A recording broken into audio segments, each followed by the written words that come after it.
अस्सलामुअलैकुम। मोहम्मद अज़हर सिद्दीक आज फिर इब्राहिम राजा साहब के प्रोग्राम में हाजिर खिदमत है। मैं ज़रा सफ़र कर रहा हूँ इंग्लैंड का। आज ज़्यादा वक्त गुजरा ग्लासगो में और अभी एडिनबरा में जा रहे हैं। सुप्रीम कोर्ट में जो आज की हेयरिंग थी वो बड़ी अहम हेयरिंग थी। साथ साथ लाहौर हाई कोर्ट के अंदर भी इमरान खान साहब के केसेस के हवाले से बहुत अहम समाअत थी। सुप्रीम कोर्ट में जो हेयरिंग चल रही है उसमें एक और नई आईनी दरख्वास्त दायर की है कि चूँकि नया कानून बन गया हुआ है supreme court practice and procedure का। अब चूँकि कानून बन गया है आर्टिकल 75 के तहत आने के बाद सदर पाकिस्तान ने चूँकि इस कानून के हक़ में वोट नहीं दिया तो 10 दिन के अंदर ऑटोमेटिकली ये कानून बन जाना था। तो अब कानून वो बन चुका है और आज समाअत में एज यूजुअल अटॉर्नी जनरल। अच्छा, एक बात बता दूं मैं आपको, जस्टिस काजी फायजी साहब के जो टीम थी या वोकला जो केस को देख रहे थे वो अब बहुत मुतारक नज़र आ गए हैं। अब क्यों मुतारक नज़र आए हैं ये फैसला आपने करना, पर मैंने जो बात कहनी थी वो कह दी है। क्या यानी ज़रा समझिएगा, तो वो ही वोकला जो हैं और ख़ास तौर पर उसी तरह ही पाकिस्तान बार काउंसिल के चंद लोग हमारे दोस्त अहबाब उसी तरह मुतारक हैं और ना उनका कोई कंसर्न ना उनका कोई लेना देना। यानी कितने के केसेस हैं जो 184(3) के तहत आए हैं और सुप्रीम कोर्ट में फिर अब रेशो ज़रा बता सकें तो मैं मेहरबानी होगी इनकी, ज़रा शुक्रिया ही अदा कर सकेंगे क्योंकि रेशो बता दें कि कितने केस हैं जिनसे ये डिस्टर्ब हुए हैं। वो एक 66 केसेस हैं जिसकी वजह से मुसीबत पड़ी हुई है। उसमें एक केस आपको पता है on the top of the list है, वो नवाज शरीफ का है और आज वो तैयारियाँ उनकी थी कि उस पर हुक्म इम्तनाई वापस ले लें ताकि हम नज़रसानी की दरख्वास्त या अपील दायर कर सकें। और ये कौन सा केस है जिसमें ताहियात नाअहली वाला मामला है। और मैं आज यहाँ जिक्र हो रहा था स्कॉटिश पार्लियामेंट का, वो 7 पाउंड का जिक्र हो रहा था कि करप्शन या करप्ट प्रैक्टिसेस क्या की उन्होंने, मिसयूज़ किया। तो यहाँ भी नाअहली जो है ताहियात है, ये बता दूँ मैं आपको, उनको उठाकर बाहर फेंक दिया और हमने शोर डाला हुआ है ये ताहियात नाअहली भी क्यों नहीं होनी चाहिए। सादिक और अमीन सच्चा एक आदमी जब सच्चा नहीं है तो आज सच्चा हो जाएगा क्या। और आपको याद है सुप्रीम कोर्ट ने बड़ा मौका दिया था कि नवाज शरीफ माजरत कर ले तो उसके बाद आगे चले, लेकिन इन्होंने नहीं माना। इन्होंने तो आपको पता है लड़ाई लड़ी रखी। आपको याद है कि जनाब ये 5 जजेस और निहाल हाशमी, तलाल चौधरी, दानियाल अजीज़ ये नाअहल हो गए थे। तौहीन अदालत में सज़ाएँ हुई थी इन सब लोगों को। तो ये सिर्फ बताने का मकसद ये है आप तक कि हालात और वाक़या जिस सिमत में जा रहे हैं वो बहुत सी चीज़ें सजेस्ट कर रहे हैं। यहाँ आते ही अटॉर्नी जनरल ने हुक्म इम्तनाई वापस लेने की बात, लेकिन उस साथ जो बड़ी मज़ेदार बात है हमारी पाकिस्तान बार काउंसिल के हसन रज़ा पाशा साहब चेयरमैन एग्जीक्यूटिव कमेटी, उन्होंने कहा जी अपना इसमें जो सैयद मज़ार अली अकबर नकवी साहब को माइनस करा। भाई क्यों कर दे, मैं आप कौन है कहने वाले, भाई क्या कंसर्न है आपका, क्या कैपेसिटी है आपकी सिर्फ इस बुनियाद। और ये जो कि जी रेफरेंस फाइल किया वो रेफरेंस तो इस तरह की कंप्लेंट है मैंने बड़ी फाइल की हुई हैं या मेरे तवस्सुस से कई कंप्लेंटें जस्टिस काजी फाइज साहब के अगेंस्ट चल रही हैं। इसी तरह जस्टिस काजी फाइज साहब के लेटेस्ट कंप्लेंट जो जाके इन्होंने पार्लियामेंट के अंदर जाके वहाँ बैठ के करप्ट लोगों के साथ और फिर आप यहीं से आप समझ सकते हैं ना कि अब क्या इस बात को सामने रखते हुए माना जा सकता है कि क्या ये बुनियाद है ऐसी, क्या ये बेस ऐसी है कि जो आपको रास्ता देगी।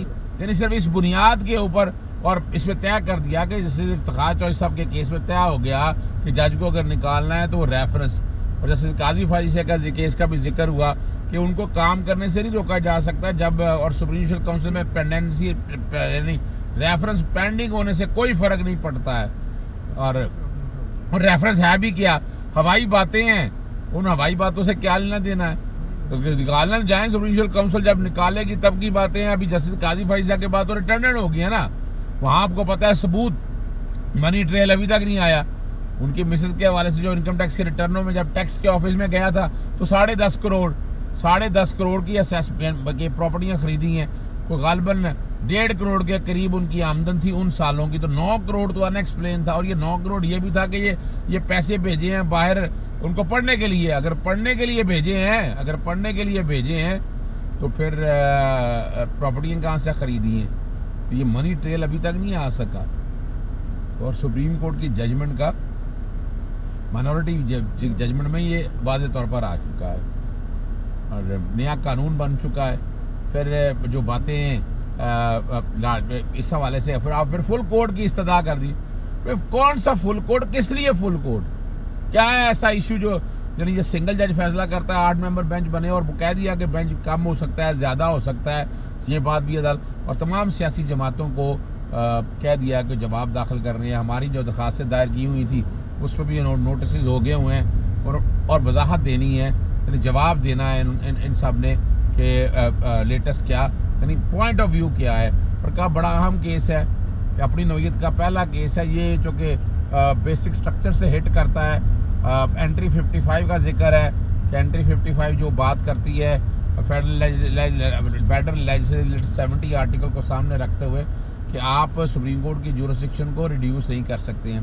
सुप्रीम कोर्ट के बारे में आप कानून ही नहीं बना सकते। पार्लियामेंट के ऊपर ये कदगन है। आर्टिकल 141, 142 को अगर आप उठाकर देख लें, फिर आर्टिकल 190 के तहत सुप्रीम कोर्ट रूल्स हैं, वो रूल्स के तहत वो रूल्स बने हुए हैं सुप्रीम कोर्ट के, तो आपका प्रोसीजर जो भी बनाना है वो भी बने हुए हैं यहाँ पर, तो ये वाले सवाल भी नहीं है। फिर इसमें जैसे मैंने आपको कहा कि जस्टिस काजी फाजिल जो टीमें काम करने वाली हैं वो मैदान में आ गई हैं। वकील आजकल वो आ गए हैं सामने।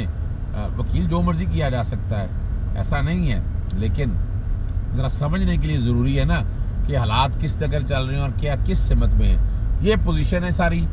नोटिस होकर जवाब मांगी और 8 मई के लिए समाअत होगी। दूसरा जो मामला है वो बड़ा अहम है, वो इमरान खान साहब के लाहौर हाई कोर्ट में, उसमें भी मैं वकील हूँ, इसमें भी मैं वकील हूँ। मैं जो कि आजकल आपको पता है छुट्टियों पे हूँ और इंशाल्लाह उम्मीद है कि 9 को मैं पाकिस्तान पहुँच जाऊँगा। और जो यहाँ था कि FIR ढेर सारी हुई हैं, पूरी लिस्टें भी आ चुकी हैं। लार्जर बेंच के सामने एक और केस था, ये 5 मेंबर बेंच के सामने केस था। और यहाँ इन्वेस्टिगेशन ज्वाइन करने का कह दिया कि जाकर कौन सी इन्वेस्टिगेशन ज्वाइन करनी है? मैं तो भाई पर्चे ही झूठे हैं, फ्रॉड और फ्रेब पर मबनी है कि फ्राइडे वाले दिन जाकर वहाँ इन्वेस्टिगेशन ज्वाइन करें और वहाँ जाके point of view. Imran Khan साहब ने अपना बताया कि कत्ल के दो हमले हो चुके हुए हैं। तीसरा ये 2 कातिल हमले, एक वजीराबाद वाला है और तीसरा जब जुडिशल अपना कम्प्लेक्स में जाना हुआ था तो वहाँ किस तरह टाइटन करके बांध के आपने देखा, पथराव भी हुआ था, आंसू गैस के शेल भी फेंके गए थे, वहाँ भी ऐसी हालात और वाक़यात बने थे। तो इमरान खान साहब की जान को बड़ा शदीद ख़तरात हैं और वो कहा जा रहा है अदालतों में पेश हो, अदालतों के सामने आए। अदालतों के सामने क्या पेश होना है, क्या करना है, ये भी एक बड़ी तकलीफदेह बात है। हर पेशी में आना पड़ता है। यहाँ भी आगे इमरान खान साहब ने केस एक्सप्लेन किया और यहाँ जस्टिस जमालुल हक पन्नू के सवाल थे कि 150 केस हो गए हैं और क्या रहेगी यह बात, क्या इन केसों के अंदर उलझा रहेगा? ये वाली बात भी बड़ी अहम है, ये भी अदालत के सामने बात आई है। और बताया गया है बुनियादी तौर के ऊपर कि पोजीशन सारी क्या है। अदालत का अपना एक ओपिनियन है, सरकार की तरफ से पूछा गया। अब यहाँ जितने ज़्यादा केसेस हैं और उन केसेस का मकसद क्या है? सिर्फ इमरान खान को एंगेज करना है, क्या इन्हें सियासत करने देनी, क्या ये इलेक्शन लड़ने नहीं देना, ये वाले सवाल भी थे। असूली तौर पर तो यही है कि इमरान खान को घर बैठा दिया जाए। और इस वक्त जो वो आप जेल में रखिएगा कि इतना बड़ा मार्जिन है। आज ज़िमनी इलेक्शन से भागते फिर रहे हैं, ज़िमनी मेन इलेक्शन से भागते फिर रहे हैं। पंजाब के इलेक्शन आज आप करा दें, आपको दूध और पानी का पानी निकला जाएगा। इमरान खान के दूर तक कोई ऐसा लीडर नहीं है जो उन तक पकड़ सके। और इनकी नींदें हराम इसलिए हुए हैं, परेशानियाँ इसलिए हुई हैं, छलांगे मारते इसलिए फिर रहे हैं कि अपने आप को किसी ना किसी इलेक्शन से बचा सकें।